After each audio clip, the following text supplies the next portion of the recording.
The Dave Hooker Show. A presentation of Off the Hook Sports. Objective insight, expertise, top guests. Available on YouTube, Apple, Spotify, and the Off the Hook Sports app. Download now for free. Also available on offthehooksports.com. I compute and obey. Now to Dave Hooker. Ready. Are you that nerd? I am. I love the NFL draft because I love football. I hate to say this, Caleb, because it sounds stupid, but I will watch the NFL draft over an elimination game in the NBA playoffs. Is that insane? Am I an idiot? I know you love the Grizzlies. Unless it's the Grizzlies, I mostly will too. Unless it's the Grizzlies or the finals. Yeah, all right.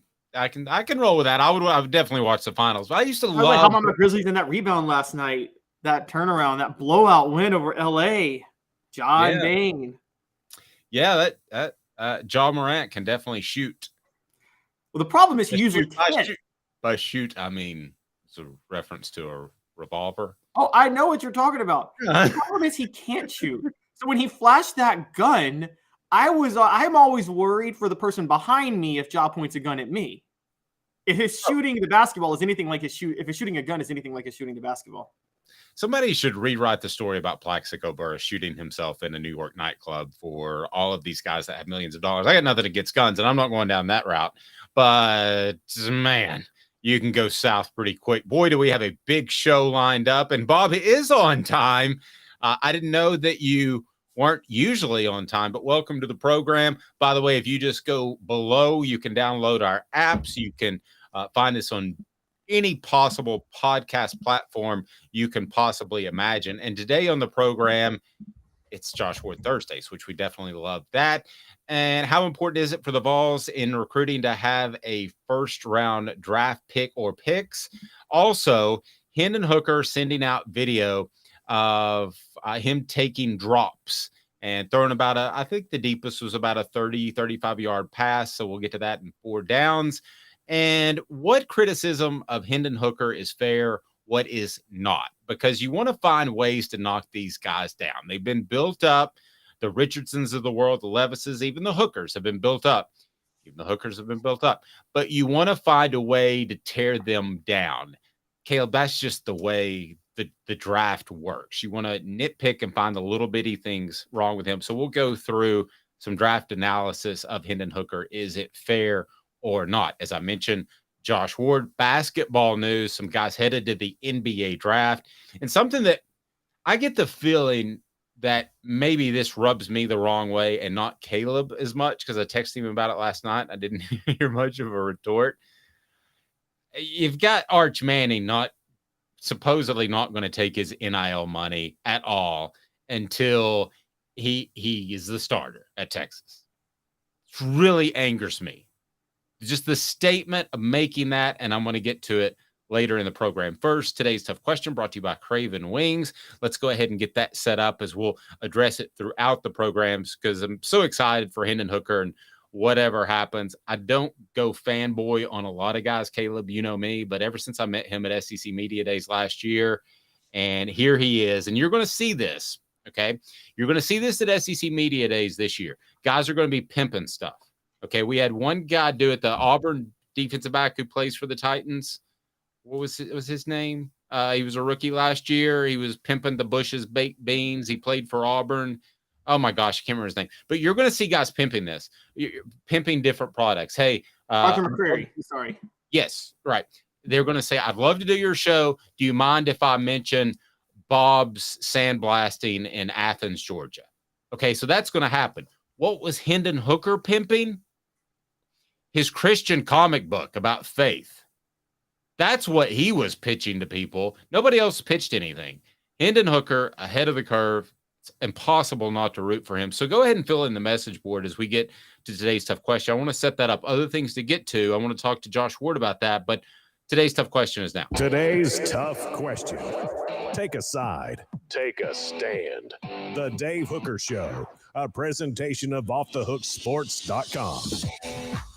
Love the guys and gals. Hey, Rebecca, I see you that are here early.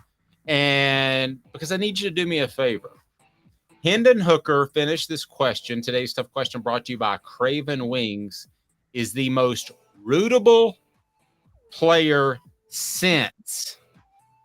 So, Caleb, you and I will discuss, but go ahead and fill in the message board because we want to get your take as we'll bring on Josh Ward and get his thoughts as well. But Caleb Calhoun had the question in our 5 a.m. production meeting this morning. How important is it for the Vols in recruiting to have first-round draft picks? Scale of 1 to 10, it's a 10.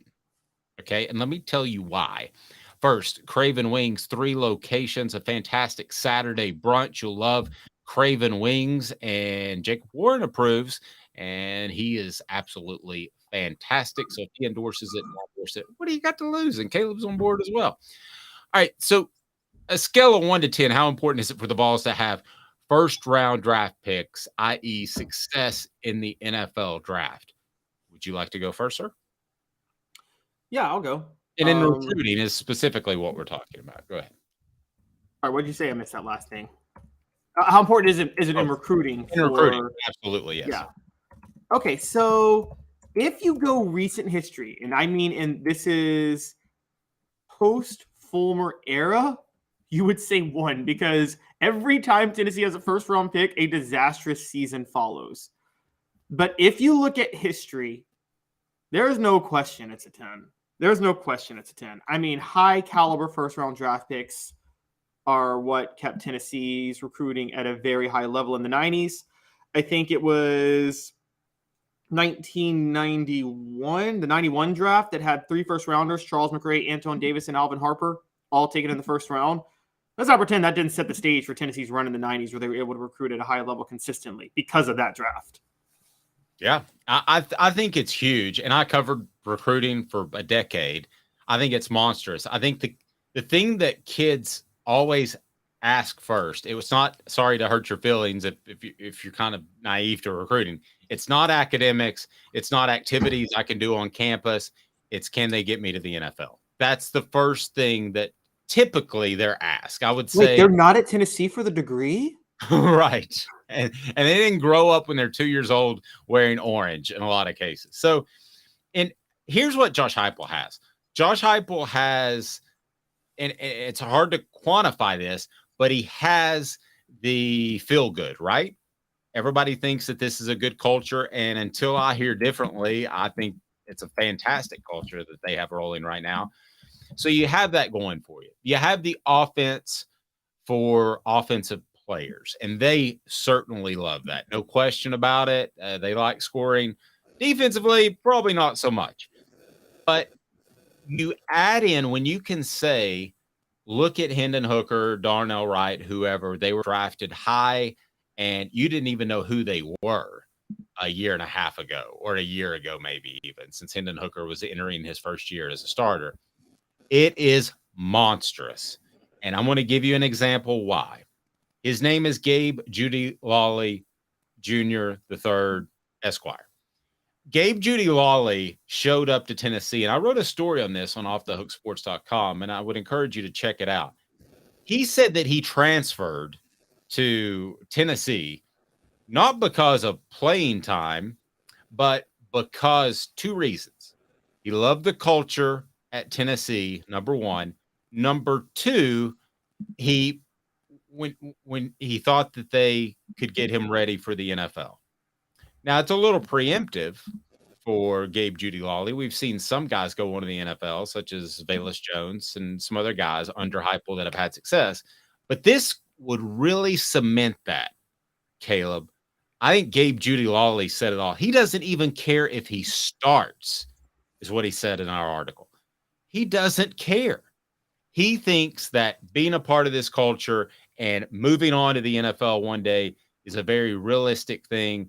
That's big time stuff. That's next level recruiting. That's not getting ahead of Georgia and Alabama and offering early. That's a whole nother level. Please hit the like button. If you haven't subscribed yet, we highly encourage you to do that, but we love that like button. Caleb, Gabe Judy Lawley, I think told us all we need to know when you asked the question about how important is it for Tennessee to have high draft picks. It's incredibly important. And let's think about when Gabe Judy Lawley said this. Tennessee's most recent NFL draft, their highest pick was a cornerback, the second round, Alontae Taylor, who was probably going to be a full-time. He was a full-time starter for the Saints by the end of the year. He's going to remain a full-time starter for the Saints next year. They had 2 defensive backs taken in the 2021 or in the 2022 NFL draft, despite all the past defense woes we talked about that they were struggling through. They had 2 defensive backs taken. We've talked about how Trayvon Flowers is a under-the-radar defensive back in this draft. And so we also know that Tim Banks specializes in developing defensive backs.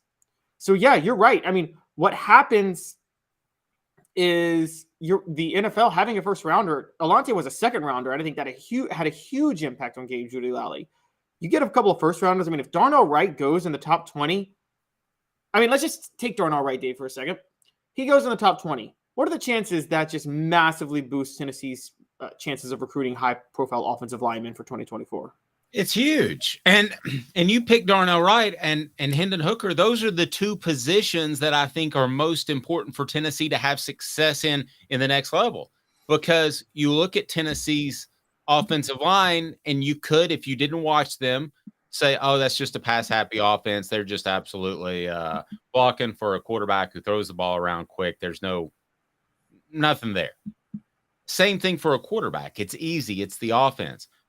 When you have success on the offensive line and at quarterback, now quarterback's not going to pay off for a couple of years with Nico in play, but you've made a statement, Caleb, in particular with Darnell and Hendon Hooker.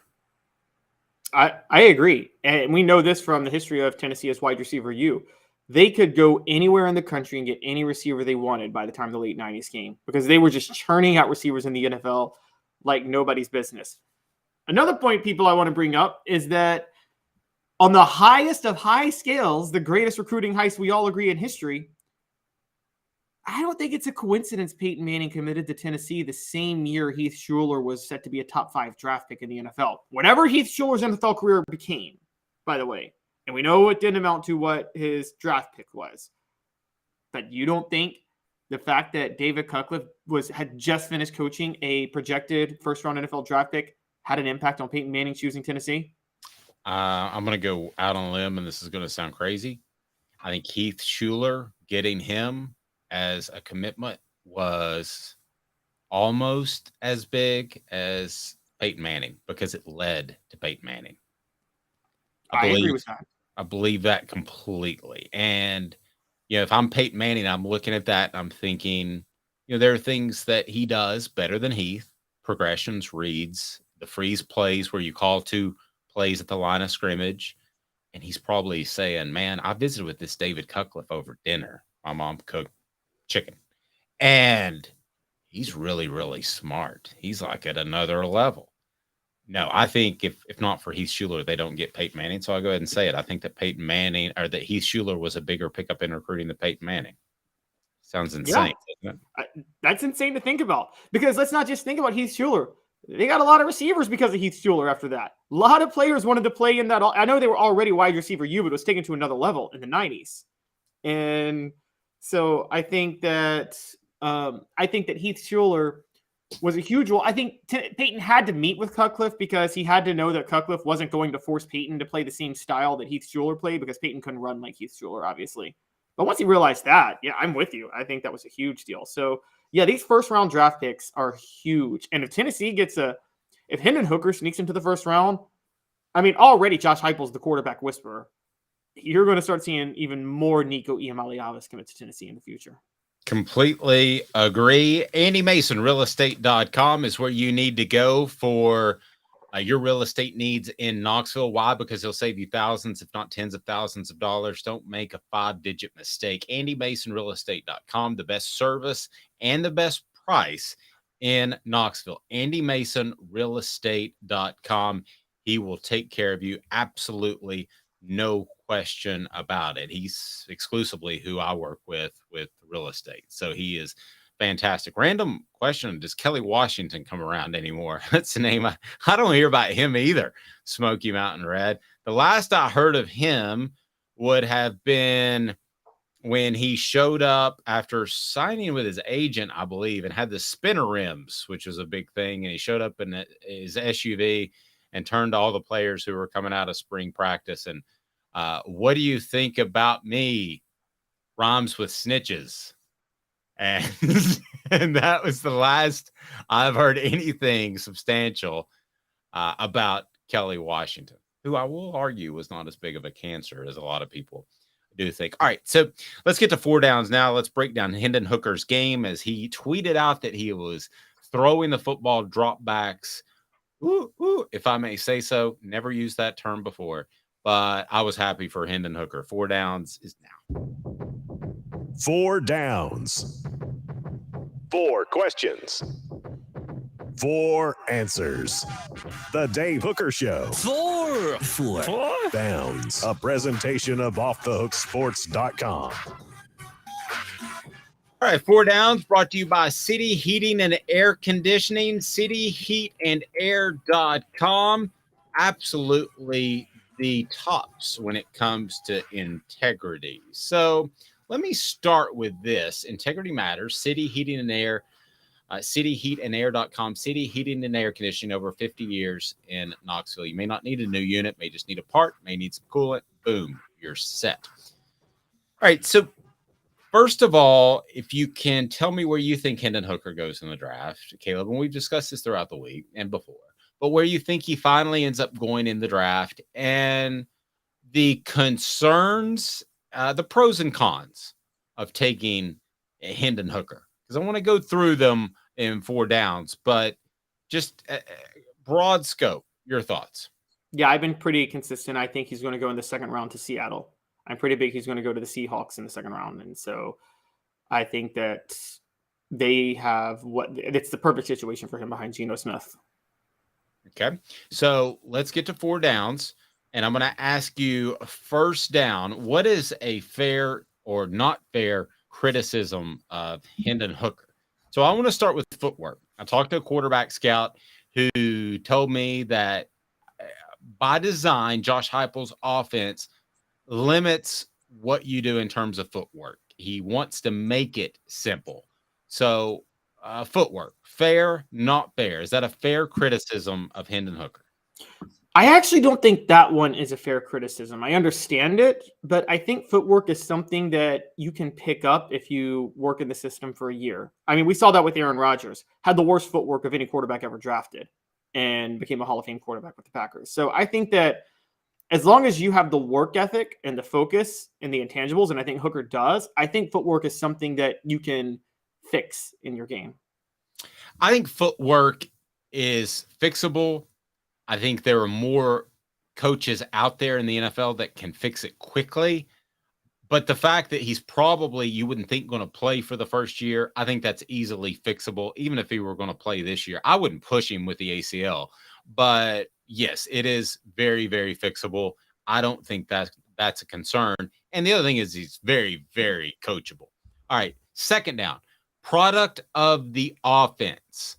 Is that a fair criticism? Fair or not fair? Yes, but with the caveat, Hendon Hooker, his yards per attempt, which has always been his best stat, and his touchdown interception ratio, were still pretty good at Virginia Tech under Justin Fuente. They just got leaps and bounds better under Heupel, but anybody would take Hendon Hooker's stat line at Virginia Tech. He was averaging over 9.5 yards attempt his first year starting. But I still think you look at Drew Lock, and you it's fair to hesitate to say, okay, it is Heupel schemes to get these receivers really open, and those are so easy that we don't know as much about Hooker. So that is a fair concern. I think it is fair. I think it's fair. I don't think he has to make reads nearly as often because guys are running bare because it's just an incredibly well-run offense. So I think that's fair. ACL, fair, not fair? Totally unfair. He's back throwing. He's going to be healthy. He's going to be totally fine when the fall comes.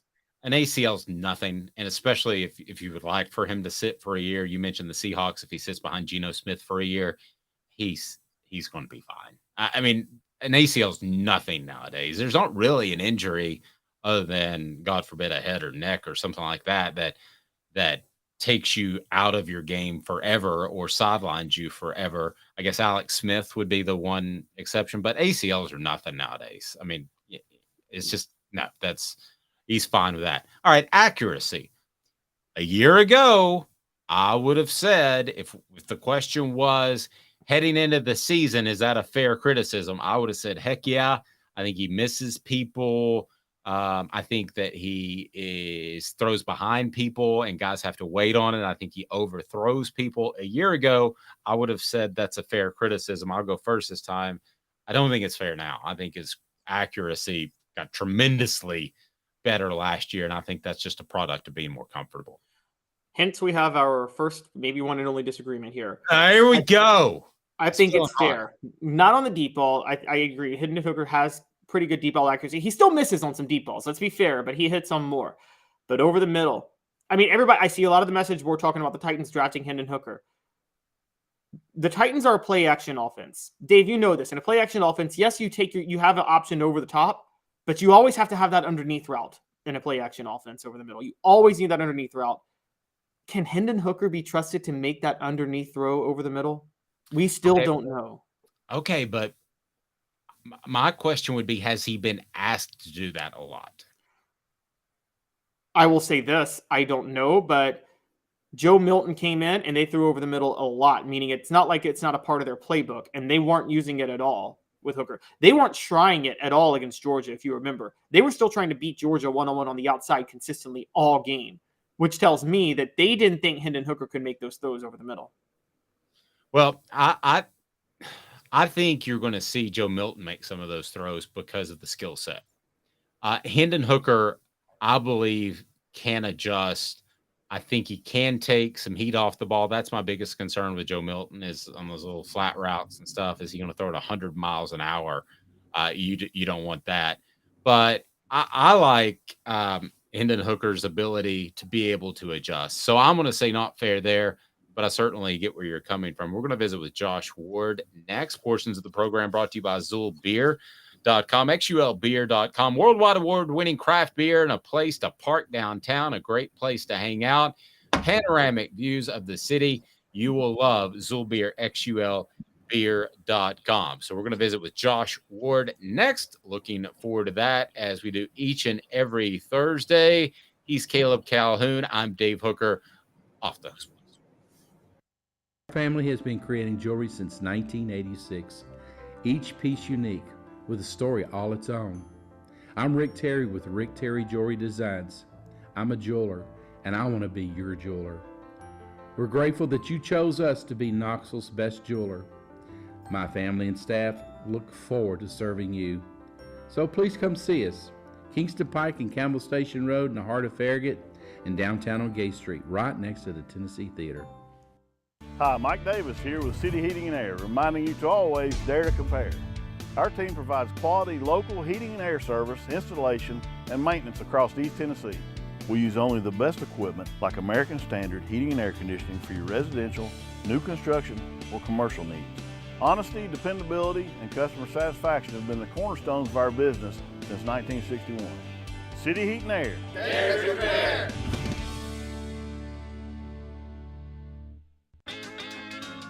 Craven Wings has the cleanest, healthiest wings in town. We pride ourselves on our slogan, always fresh, never frozen. Come try us and discover the difference yourself. New location now open at the Markets at Choto. With all that sun, sand, and salt water, the beach is a very relaxing place. Unless you wear contacts. Ow! Open your eyes to the best the beach has to offer with LASIK vision correction from Campbell Cunningham Laser Center. Ah. Do you want to own the more that owns every job? Then get to Vassey Lawn and Garden in Cleveland and get you a Toro. I'm David Vassey, here to talk to you about Toro.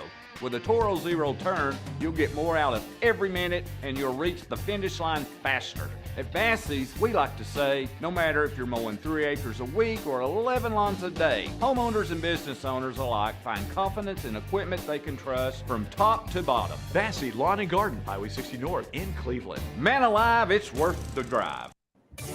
Objective coverage. Hey, that's new. If we get caught, we're going to jail. The Dave Hooker Show, a presentation of Off the Hook Sports. YouTube, Apple, Spotify, and the free Off the Hook Sports app. I'm going to need to see some identification. Back to Dave Hooker. Message board throwing heat this morning. Possible criticisms of Hendon Hooker is he scores TDs entirely too fast and too often. Teams accuse our backups of running up the score. Is that a fair criticism, Caleb?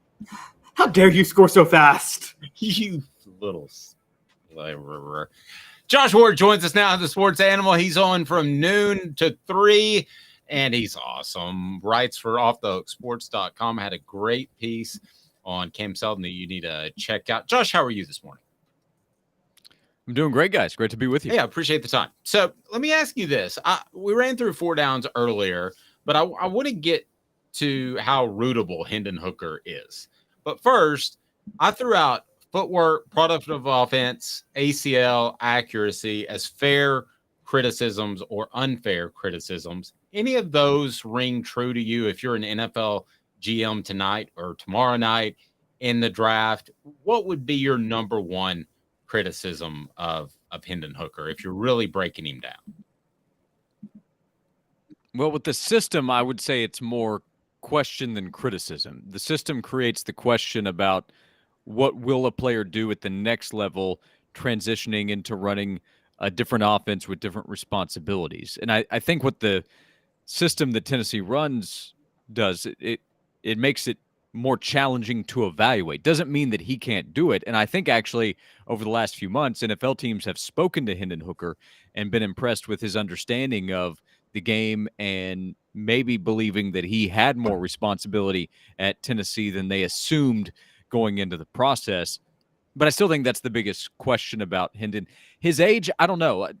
My thought with Hendon's age is that if you don't think he's as good of a prospect, then his age matters. Meaning if you think that it's going to take years for him to develop into a starting quarterback, well, that means he'll be in his late 20s by the time you project him to be in that spot. And if that's the case, drafting him in the first round wouldn't make a whole lot of sense because you draft that player to be ready to play very quickly. Maybe not this season, but by 2024, most likely. But if you evaluate Hendon as a better quarterback prospect than Will Levis, Anthony Richardson, these other guys in the first round, well, then take Hendon Hooker, because if he's 25 or 23, it doesn't make a big difference if you believe that he can play right away. So the age matters more with the evaluation of the player, not just the fact that he is the age that he is. That's interesting. Caleb, does age bother you at all? I actually didn't bring that up earlier. Your thoughts? It would only... Are we talking, does Hooker need 3 years or does he need a year? And so if he needs just a year, I don't think age bothers me too much. I think that most people do need a year. I always go back to Aaron Rodgers. They say he needed 3 years. He really needed a year. I think his second and third year sitting behind Brett Favre, he was ready to start. It's just Brett Favre wouldn't retire. But so it wasn't like Aaron Rodgers was, but they did have to redevelop Aaron Rodgers the first year he was there. But if you need just a year to develop somebody, yeah, I don't 25. Okay, you become a starter at 26. You can get 10 years out of a quarterback. You know how many NFL franchises would kill for 10 solid years of a quarterback?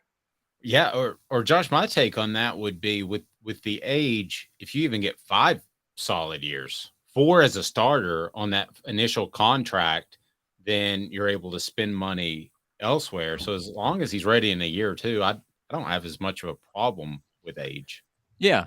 And I think that's why his destination is often projected as Seattle or Minnesota. The Titans have come up because they have starters in place right now, but not players that those franchises are tied to long-term.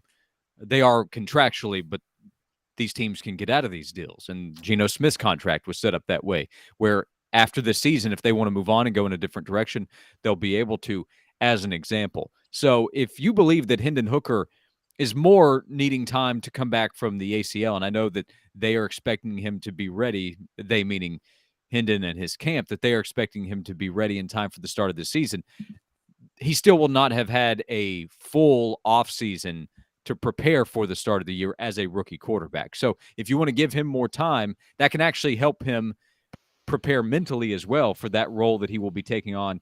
But if you're taking Hendon Hooker as a first rounder, maybe a second rounder, you're likely drafting him to be your starter by 2024. And I think that he will have a chance to succeed in that spot if he's in the right franchise. I like Seattle. Seattle just continues to have the right kind of culture, make the right kind of moves. So that spot makes sense. In Minnesota, he's going to have talent around him if he ends up becoming the starter. Justin Jefferson is one of the best receivers already in the NFL. So there are good landing spots here for Hendon where he is not needed to play right away like Bryce Young will in Carolina, and assuming he's taken there.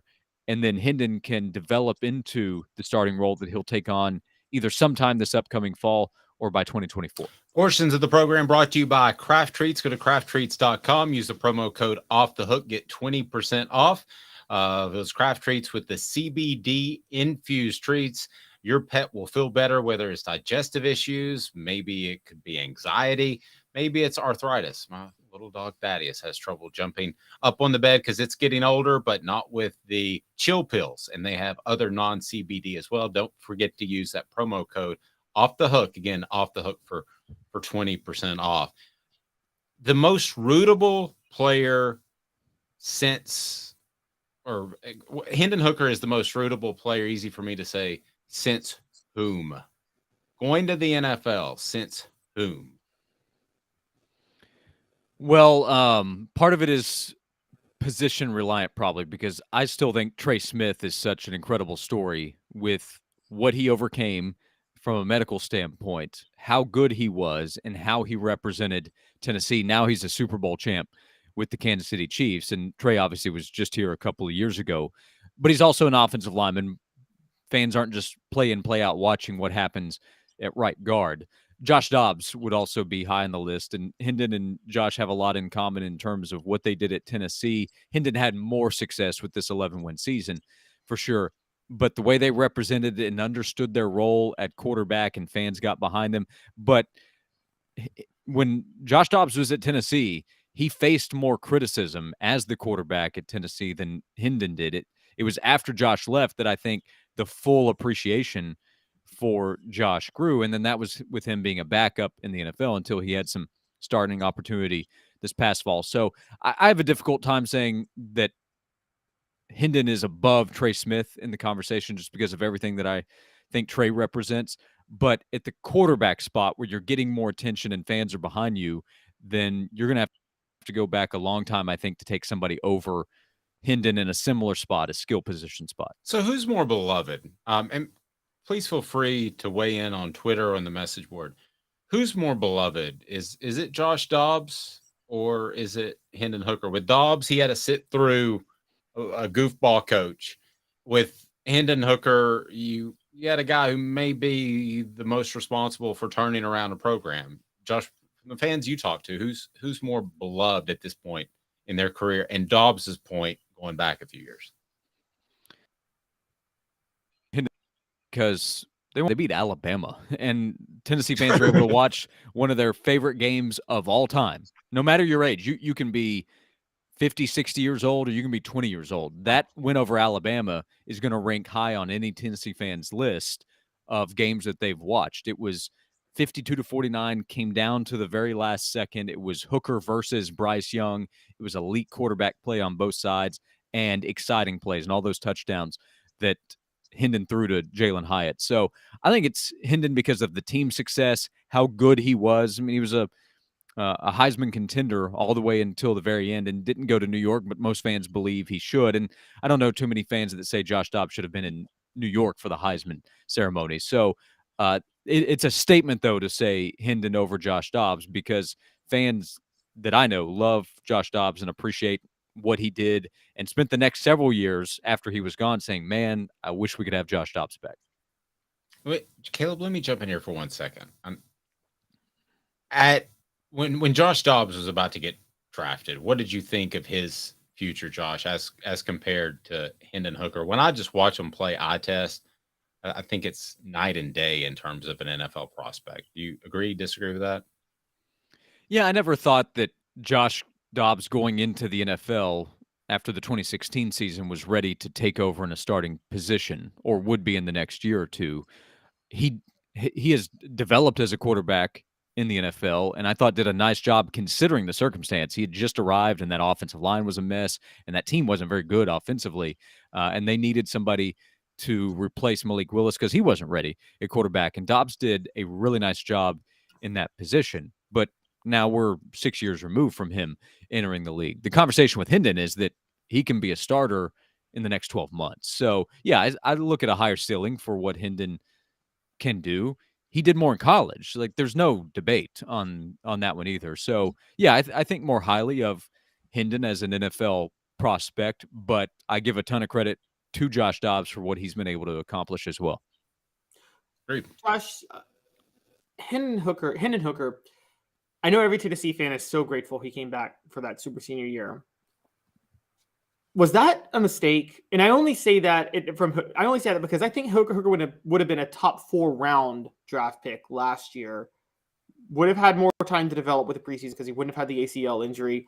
Hindsight's 2020. But do you think long term? Do you think this will play out like a Peyton Manning moment where he's like, "Oh, thank God Peyton Manning went back because he would have gone to the Jets otherwise," or could this play out like maybe he should have gone last year? Well, if Hendon had gone on to the NFL last year, I do think he's probably a mid-round prospect, and there's no way to know which franchise would have picked him up in that spot. But he would have been drafted in a position where he's likely being drafted to serve a backup role. He could have then developed into a spot where he gets a starting opportunity. It's obviously a hypothetical, so we don't even know which team we'd be talking about. But what Hendon was able to do for himself coming back is he did improve as a quarterback at Tennessee. He accomplished all that we're talking about here, which changes his legacy at Tennessee, which is quite valuable, I promise. And he was able to make money while he's playing quarterback at Tennessee. So he did pretty well for himself financially, I think, this past fall. I don't know that it's a big difference in what he would have been able to make in the NFL. So financially, I don't think he took too much of a hit. He suffered the torn ACL. That wouldn't have happened if he's serving a backup role in the NFL, but I don't think that's going to be a long-term concern for Hendon. So I think he improved his draft stock coming back. I think he did quite well financially in doing so or during that process. And if he wants to find opportunities in Knoxville in the future, whenever he's done playing football, they will be there for Hendon. So I think coming back was the right move for him. I'm going to ask you an impossible question. Okay. And if you can answer it correctly, NFL GMs will hire you for 6-digit jobs. Okay. I think we all think, not to put words in anybody's mouth, that the ceiling is he's a starter and a very good starter. Okay.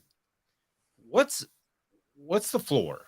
I mean, because to me, his leadership makes him, other than Bryce Young, the most solid pick, because I don't think there's any chance that in 3 years he's out of the league and a bust.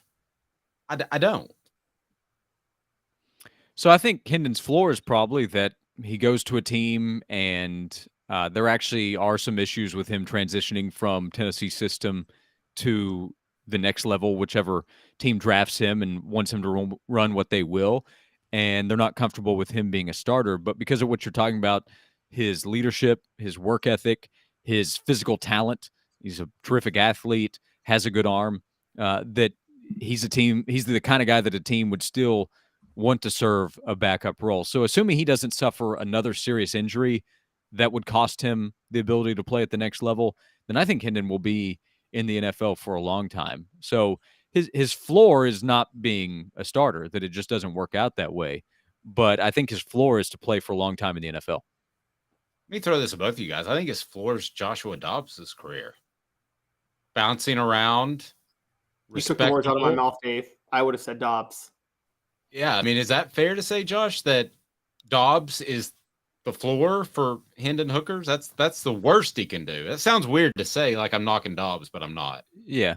Well, I think that's close. The only difference I would say is that Hendon is going to be drafted in a position where the team is investing in him more than the Steelers did when they took Dobbs. So he has continued to be a part of the league, but he's had to find some practice squad opportunities at different times. And that is then, like, he went from that to being a starter in the same season. So I think you're close. It's just that the Steelers, when they had to make a move, they said, okay, we can move on from Dobbs. I think and then he ended up going back to Pittsburgh. So remember, he went to Jacksonville, but there was a time pretty early in his career where the Steelers moved on from him. I think Hendon will be drafted in a position where that's unlikely. So I think it's a little bit higher, but in terms of Dobbs is 6 years in now, and he has another contract with the Cleveland Browns. I would be really surprised if in 2029 we're talking about Hendon Hooker being out of the league.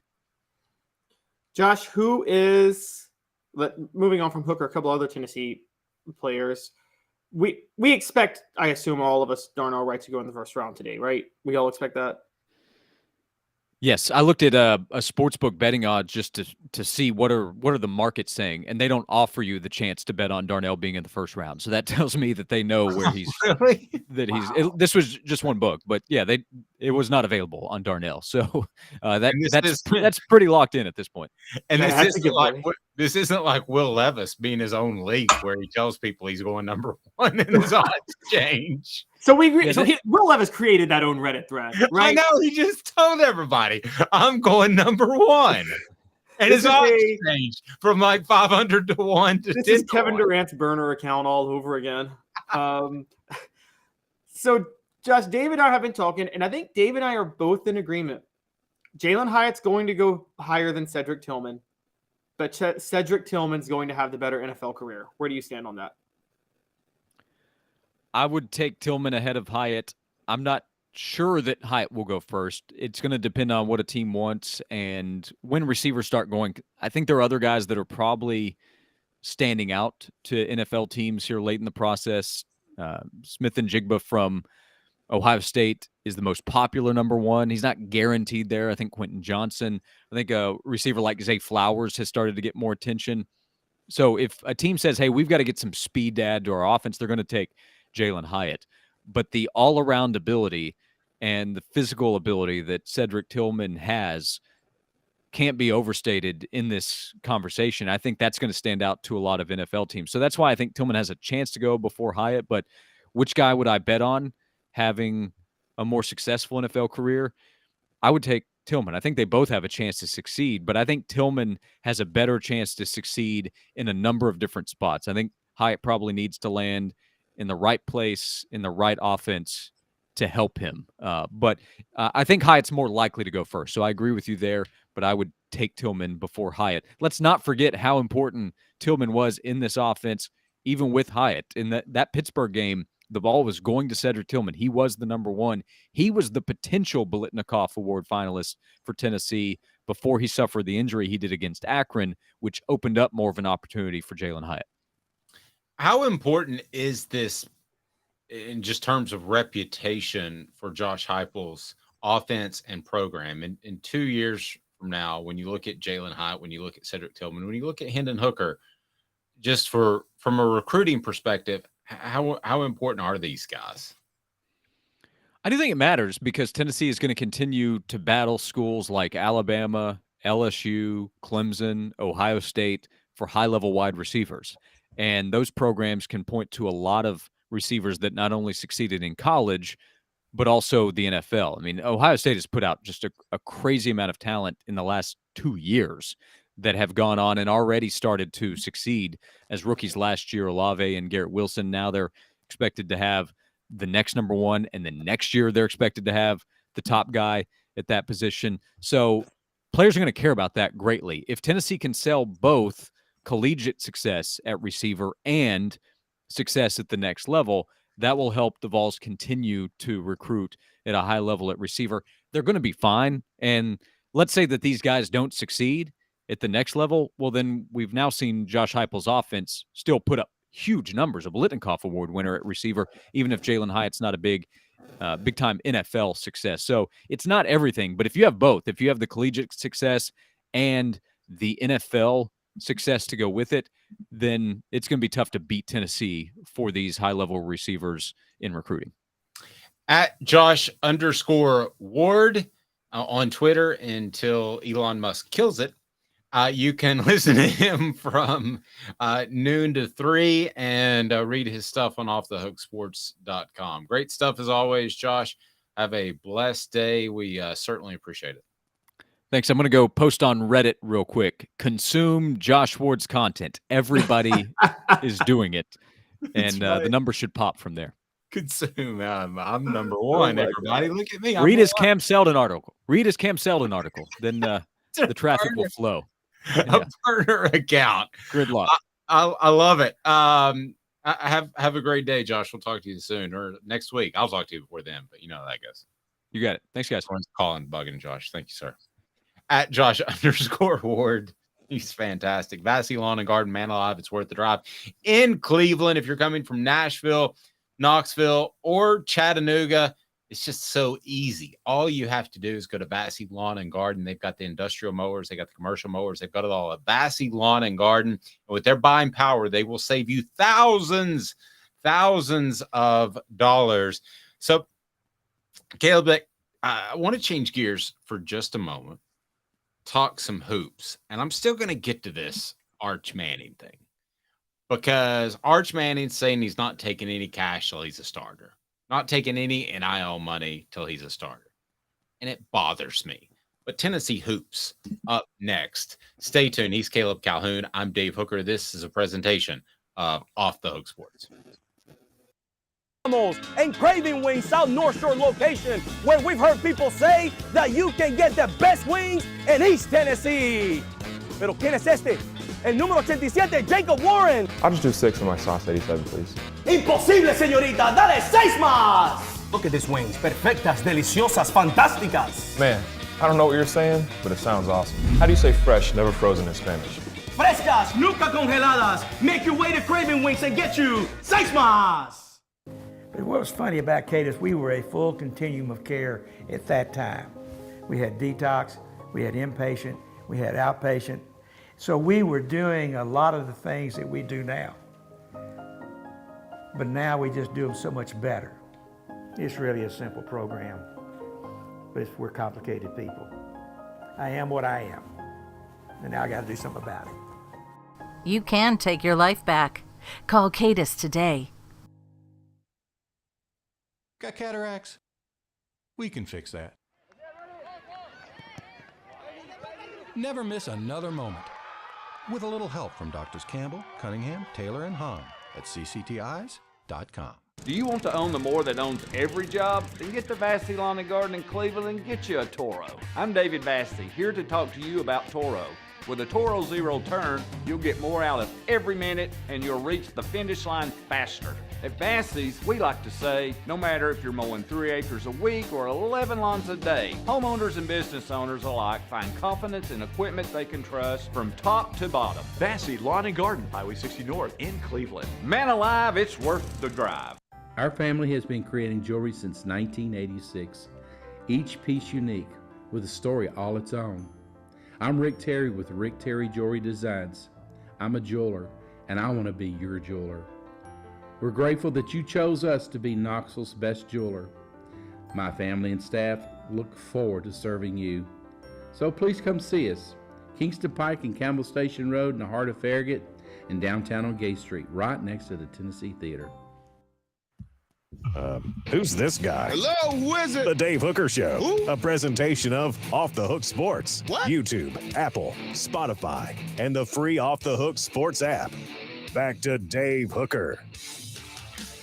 Is Juan Ward Josh Ward's brother, who was on that Craven Wings commercial? I hope so, but I don't think so. And there are a lot of people that think that Josh Ward is John Ward's grandson. He's not, but it's fun to tell people. And I have told, maybe misidentified him a couple of times, maybe just a couple. All right. So reading through yesterday, and we discussed this at our 5 a.m. production meeting. By the way, if you hit the like button yet, because we would greatly appreciate that. It helps us bring in more people. And I'm reading about Steve Sarkisian, who I'm rooting for. Steve Sarkisian. He basically derailed his career, and I hope that he is able to turn things around, be it Texas or wherever he ends up. He's at Texas now. But something bothered me that he said, and I want to get to that right now. And it has to do with everybody's favorite, Nico Ia Maleava. Ia Maleava, and it's in the form of what the H? What the? What was he thinking? Release the hounds. The Dave Hooker Show. Keep cool. A presentation of OffTheHookSports.com. Not a lot of things in NIL that anger me, frustrate me, that get my attention because I think players should have been paid for about the past 50 years. This really bothered me. Steve Sarkisian came out and said that Arch Manning will not take any NIL money till he's the starter. Well, that's not likely to happen this year. It could be 2024. Quinn Ewers came out of spring as probably the starter. Arch Manning is also battling with another underclassman at Texas. So he may never be the starter. He may be a huge bust. Who knows? I don't think that's going to be the case, but who knows? I don't know the kid. But Steve Sarkisian comes out and says he's not going to take any money until he is the starter at Texas. That bugs me in a lot of different ways. Because is that to say to the young man who comes from a more difficult, more challenging background that he's not worth NIL money till he's the starter? Is that to say that the money that Texas generates between now and whenever Arch Manning is the starter, that Arch Manning wasn't a part of because he was a big splash in recruiting and he brought guys in? I don't think Steve Sarkisian meant it this way, but it really bugs me that he would say that. Also, I don't really believe it. I have trouble believing he's getting zero NIL dollars. Now, it might not be publicly, but the Mannings are very, very, very orchestrated. I could tell you stories about the Mannings that would blow your mind. They don't do things by accident. Caleb, you know this. I have trouble believing that there's no money promised. And I found it very, very insulting to other players that didn't come up in the first family of football, that aren't rich for the rest of their lives, despite what happens in the game of football. I just found it disingenuous and I found it insulting in a lot of different ways. What were your thoughts, Caleb, on Steve Sarkisian saying Arch Manning doesn't get his NIL money until he's a starter? Yeah, that bothered me a lot too. It's one thing to just not do it, and it's one thing if Arch Manning and the Manning family don't want to do that and they want to keep that quiet, but to publicize it, the only intention is to virtue signal and grandstand on behalf of Arch Manning and say, look at this high moral character this guy has.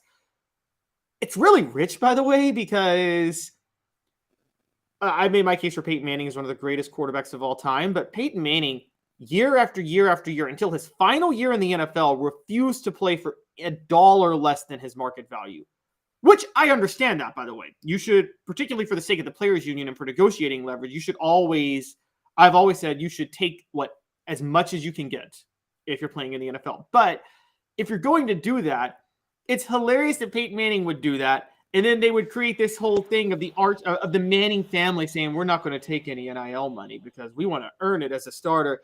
I'm with you. I have a huge problem with it, particularly when anybody who watched Bryce Young last year, Bryce Young was the first guy to get $1 million NIL deal, and he got it before he played a game.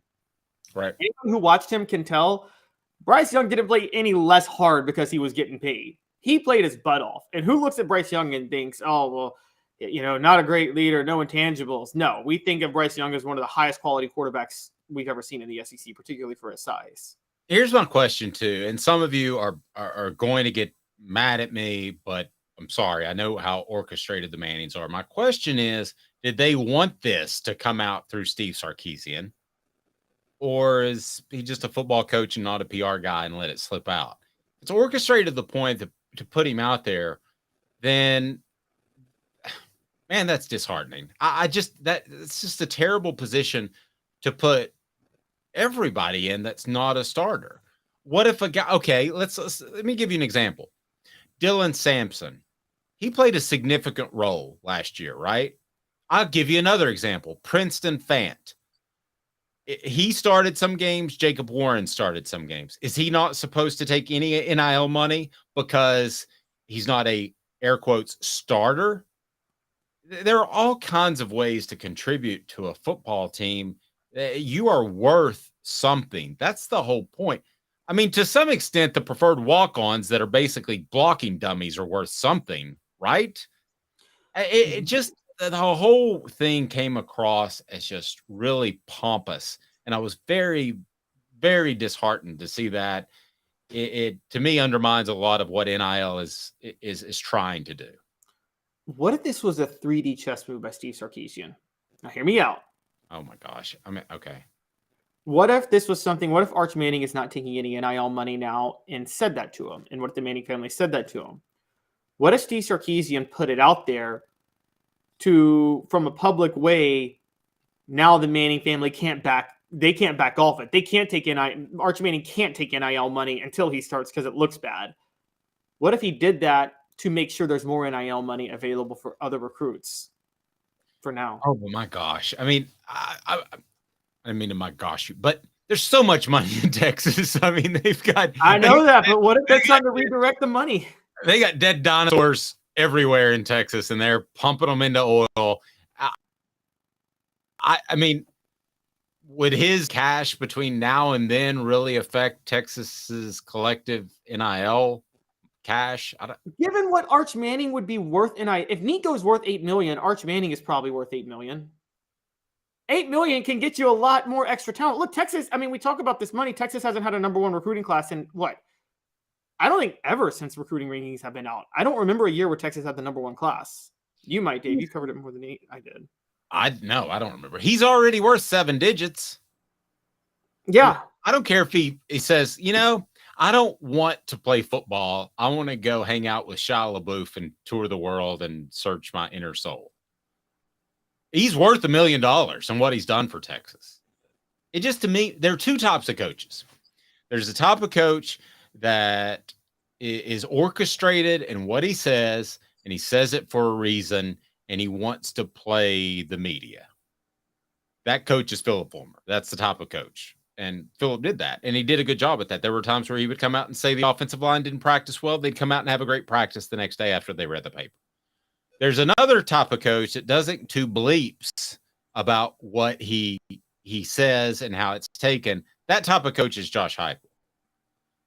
I don't know which Steve Sarkisian is, but I would check that at the door because it just came across as really pompous. And I'll tell you what, if I'm a young man of much, much lesser means, which almost every prospect is, I'm looking at that and I'm thinking, man, that's how they do business. It almost, in some ways, it elevates him to this status by saying he doesn't get paid. Just a really dumb comment of the week. And let's talk about layers of means here, because we're not just talking about like poor kids who this is their ticket out. You could be an upper middle class kid. You could be a rich kid even, and you still don't have the means of the Manning family. You still don't have the luxury to do this. And so, like, you could be from a family that makes $400,000, $500,000 a year, well off, very comfortable. That NIL money you still notice that if you're not getting it, unlike if you're a Manning. So but let's go back in history for a second, Dave. I will say something's always kind of bothered me. Look, I've thought about this with the Mannings for a long time. And I've told you, I think Peyton Manning is the greatest quarterback of all time. I take him over Tom Brady. I don't care what anybody says. Y'all can come at me. I think I give him, I don't knock him for not taking pay cuts because I think he was looking out for the union as a whole when he was taking the most amount of money. I do think that. But he does like money though. Oh, of course. But they actually, the players union tells, I know this with the NBA. LeBron was trying to take a pay cut multiple times over to get more talent around him. And Chris Paul and the players union said, don't take a pay cut because if you take a pay cut, then you give the owners leverage in their next collective bargaining negotiations because they can say the best player took a pay cut. And so the union asked their top players to take all the money they can. That's why nobody in the union complained about Aaron Rodgers getting that $50 million deal. What I would say with Peyton, though, let's go back to the night. What this kind of reminds me of is Peyton Manning's decision to return for a senior season at Tennessee. We act like that was an emotional, great, mature decision of wanting to graduate and come back to college, as if there was no politicking involved of, I don't want to get drafted by this team, which would have been the Jets. And as if Peyton Manning didn't have the means to come back for his senior year. I think, and I've always thought this, I don't know how you feel, I always thought it was a much bigger deal when John Henderson chose to come back for his senior year. Defensive tackles have a much shorter shelf life. It's not like he could control where he gets drafted, and he did not have the means of the Manning family. Yep. Here's what Steve Sarkisian should have said. Okay, here's what he should have said. First, I'm going to tell you that I'm not wearing contacts. I'm not wearing glasses because of Campbell, Cunningham, Taylor, and Hahn. Campbell, Cunningham, Taylor, and Hahn is your home for vision correction or just eye care. They've got the individual eye care facilities that you can go in, and that can be your regular doctor. But if you need LASIK like I did, or you need cataract surgery, their laser center is unparalleled, and it's local. The local doctors are fantastic. Here's what Steve Sarkisian should have said. Again, Campbell, Cunningham, Taylor, and Hahn. Jokingly, I don't need the money. I'm not really worried about that. Boom, it's over. It's not a headline. It's nothing. Instead, you make a headline. And Steve Sarkisian has been a head coach long enough. Now, maybe at Southern California, you don't make as big a waves as you do if you're in Texas or the SEC. But if he hasn't learned to this point that you make big waves by those statements, then I hope he's learned now, because I guarantee you on the recruiting trail, no question, I bet my pinky toe on it, and I only have one left. He will be asked. That's another story, Caleb. He will be asked by a prospect, with this NIL, do I have to be a starter to get my NIL money? He's going to be asked. It's a stupid statement, one that I don't think Josh Heupel would ever make. It just, to me, it's a guy he's been in the press conference a little bit too long, and he wants to be cute. Maybe Sark is just not as bright as we thought. Maybe not. I mean, this guy we've seen multiple lapses in judgment. One due to a problem, I grant you, but ask Falcons fans about Sark when he was our offensive coordinator. Oh, yeah. No, I mean, maybe he's not. I mean, this to me just doesn't reek of brightness, of intelligence. It's the exact opposite. And I think it's insulting to a guy like Nico. I think it's insulting to any other player. Listen, you do a job, you deserve your money. I mean, he showed up. I assume he's working hard, unless they've got some sort of problem, and you can always run him if you wanted to. Imagine running Arch Manning and how that would affect your public perception. But you can always do that. Just don't even talk about NIL. I like Josh Heupel's approach, where he just basically says, that's somebody else. I don't talk about it much. Yeah. So let's go here. Real question, because Lane Kiffin got fired and they hired Steve Sarkisian. You're looking for a head coach right now. There's no alcohol issues. Who are you taking, Lane Kiffin or Steve Sarkisian? Wait, alcohol issues on the hiring end or their end? On their end. You are sure there will be no alcohol issues. Oh, I'm still to this day taking Lane Kiffin. If I'm a destination job. Okay, like Ole Miss to me is not a destination job, but they've done all right with him. But if you're a destination job, if you're one of the top 15, 20 programs like Tennessee, I would hire Lane Kiffin a million times over Steve Sarkisian. It's not close. You? And USC fired Lane Kiffin. I know. But Lane hadn't adapted at that point. He needed some comeuppance. But right now, that's who I would hire. You? I would too. Hell, I said in 2017, Tennessee should have hired back Lane Kiffin. I really thought they should have hired him back. Like, do you know how gutsy that would have been? Well, he may or may not have had interest via my text messages. So, yeah, I don't think it's close. I think Lane Kiffin would be the hire over Texas. But, we'll see. I don't know that we're ever going to know the true greatness of Lane Kiffin as an offensive coach as long as he's at Ole Miss. Tennessee basketball, and this is going to be a way, way different roster coming up in this upcoming season, as the Vols had a handful of players declare for the NBA draft. Now they can go through the process, and help me with this, Caleb, because they basically can go through the process and then pull their name out, right? Correct. To the NBA's credit, I wish the NFL would do this. They let you go through the process in the NBA, and you can find out if you're going to be a draft pick.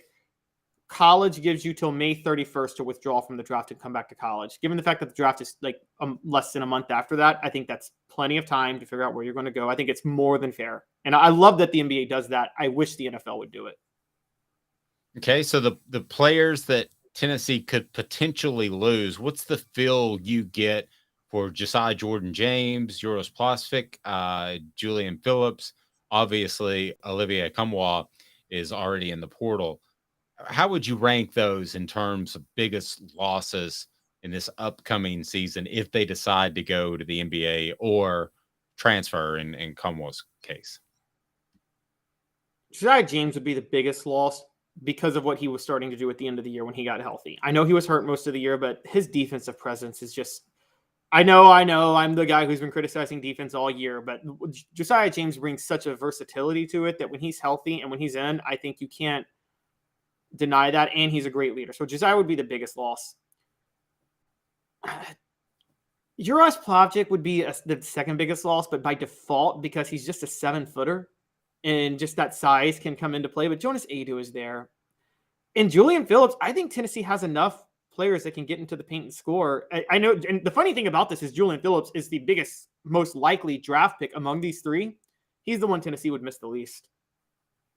Yeah, you have to remember in the NBA, there's not nearly as many jobs. We talked to a lot of NFL today. There's not nearly as many jobs. If you don't get drafted in the first round, you're probably not making a team, Caleb. If you don't get drafted in the first half of the first round, you're not guaranteed to make a team long term. You can go from superstar in college to literally no one quicker in the NBA than any other sport. Definitely. It is the NBA players are the highest paid players among any athletes in professional sports, and they deserve to be. It is the hardest league by far to make it in. It is the most elite professional sports league in the world. I mean, just numbers wise, basketball is the second most played sport in the world right now to soccer. And the NBA has the fewest roster spots of any professional sports league in the world. So by just sheer numbers and percentages, yes, I know average role players are getting $30 million contracts. They deserve it because an average role player in the NBA is one of the most, like you're talking about one of the 50 most elite players in the world in that moment. An average player in the NFL in a linebacker rotation is not one of the 50 best football players in the world. Okay, so the NBA players deserve every bit of what they get. And honestly, you're right. It's so risky. If you're not in the first half of the first round, I'm with you. Come back and get the NIL money in college. You're going to get it at that point. Amen. I mean, I don't understand why you wouldn't do that. Let me just go back 10 years ago, okay, to the NBA draft. This is just 10 years ago, all right? I've forgotten a lot of these names. Anthony Bennett, Victor Oladipo. Anthony Bennett. Oh my gosh, the number one draft pick that the Cavs wasted. Otto Porter Jr., Cody Zeller, Alex Lynn, Nerlens Noel, Ben McLemore, Kentavious Caldwell-Pope, Trey Burke, CJ McCollum. That's just 10 years ago. So that was a terrible draft. I know I'm not playing Homer boy here, but I'm telling you, guys, with NIL money, you're crazy not to stay. Now, if you hate going to class, get ready for Europe because the chances are that the guys we've talked about are going to Europe. I mean, are any of these guys better than Ron Slay? I think Ron Slay is a better prospect coming out of college than these guys, and he played, 10 years in Europe? Because Ron Slay was too much ahead of his time. He would have been a great NBA draft pick today with the way they like power forwards who stretch the floor. I think it was just he was too ahead of his time when he played. It's just so much dumb luck. I would encourage those guys to come back, get the NIL money. It's going to be there. I have a feeling from talking to some people that some NIL people want to get real serious about basketball because they realize Rick Barnes has probably only got 2, 3, 4 years left at the most. Come back, get the NIL money, enjoy basketball. These are the greatest times of your life. I don't tell kids what to do, but when I look at these 4 guys and I think NBA player, and I've been wrong before. Who was the point guard who proved me wrong? Gosh, I don't know which point guard you point guard for Tennessee. Point guard for Tennessee had like a 10-year career. Yeah, carried the ball a lot. CJ Watson. Yes, he proved me wrong. I did not think he was an NBA player. I do not think these guys are NBA players. Of the group, who do you think has the best NBA future? Should be Uros Plavsic with the most potential, but he's never developed. He hasn't developed the fundamentals of playing under the basket until he stops bringing the ball down every time he gets a rebound. He's not going to make it in the NBA. So because of that, I think Julian Phillips probably has the most NBA potential. Worth noting, by the way, that the last 4 MVPs, Jokic the previous 2 years and Giannis the 2 years before that, Giannis was the 15th pick of that 2013 draft. Jokic was taken in the second round of the 2016 draft. Or 2015 draft, excuse me. I bring this up to say, also unlike the NFL and baseball, the NBA is the most crapshoot league in trying to figure out who's going to make it and who's going to be a star. I don't care what any NBA GM tells you. It's pure luck. It's 1,000% pure luck putting together a superstar team. And if you don't believe me, the Chicago Bulls all but admitted they would have taken Hakeem Olajuwon with the first pick over Michael Jordan had they had the first pick. They stumbled into Michael Jordan. Oh, sorry. I think Smoky Mountain Red asked me what year. That was 2013. Mr. Jones throwing high heat today. Tyler Smith, Wayne Chisholm. How about Josh Richardson? Well, Josh Richardson worked out. He's been in the league for about 10 years. Right. 10 years. Yeah, he's done fine. But there are so many players throughout the years that didn't make it in the NBA. I would encourage you to stay, enjoy the college experience, and now you can get way different. Listen, if I hated class, if I hated school, I didn't love it. And I was a basketball player, I think I would have been one of the guys that would have just made the jump to Europe. Who wouldn't love to live in Europe for 5 or 6 years in the early part of your adult life? I think I could have easily turned down. Now, Ron Slade could correct me, and there could be lesser facilities, bad locker rooms, cold showers, and all that stuff, and that may be the case. But, yeah, I mean, listen, if you want to go to Europe, go to Europe. But you can make money now in college. Just don't. I don't understand if these guys jump. If these guys jump up, I think it's a mistake. Yeah, I agree. I think it's a big mistake. I think a lot of times it's a mistake. I think it was oftentimes a mistake before NIL because of just how hard it is to make it into the NBA. I mean, again, I have to stress this. I don't even care if you are considered a draft pick. It is so hard to make it. There are more flameouts among NBA draft picks than any other league. Yep, absolutely. And it's a grind. I mean, it is an absolute grind. 82 games. Why do you think they're talking about load management? Why do you think that's happening so much? It is not good on your body. No. It is not. If you don't watch the regular season in the NBA and you just watch the postseason, you think, oh, they just play every 2 or 3 days. No, they play basically all the time. All the time. And it's so funny because I laugh when people talk about, you'll see these guys that were superstars in college and then they're considered bust in the NBA. But I'm like, they're not. Christian Laettner is a perfect example. People call him a bust. He had like a 10, 12-year career in the NBA and was a regular starter. That's not a bust, guys. I'm sorry. If you have a 10-year career in the NBA, you had a successful career. There was no bust who had a 10-year career in the NBA unless you were a number 1 pick. But if you were a superstar in college, that doesn't translate the same way to the NBA. So, no, that's not a bust. No. I encourage these guys to take their time, make the correct decision, and I think the correct decision for all these guys is coming back. Let me ask you this, though, tougher question. Does Tennessee want any of these guys to just cruise on? I think Tennessee's better off if Uros Plavsic cruises on. I think Uros Plavsic is more trouble than he's worth. He starts fights. He gets in. He causes chaos, but he's completely useless with the ball in his hands. And Jonas Adu is 1,000 times better. Wish we could have Ron on. Ron is a little more defensive. He thinks I'm a little harsh, but, you know, I don't mind enforcers, but if you're going to be an enforcer, you got to bring some value. Draymond Green brings value. My guy Dylan Brooks, man, he may be an enforcer and he may be a little ridiculous, but he brings value because he gets in LeBron's head. Uros Plavsic isn't getting in anybody's head. Please download the app, set your notifications on, click that like button. I'll ask you one last time. He's Caleb Calhoun. I'm Dave Hooker. This has been a presentation of offthehooksports.com. And tomorrow, it's a Football Friday with Fred. Fred White joins us, former Tennessee safety, a true VFL. He's Caleb Calhoun. I'm Dave Hooker, Off the Hook Sports.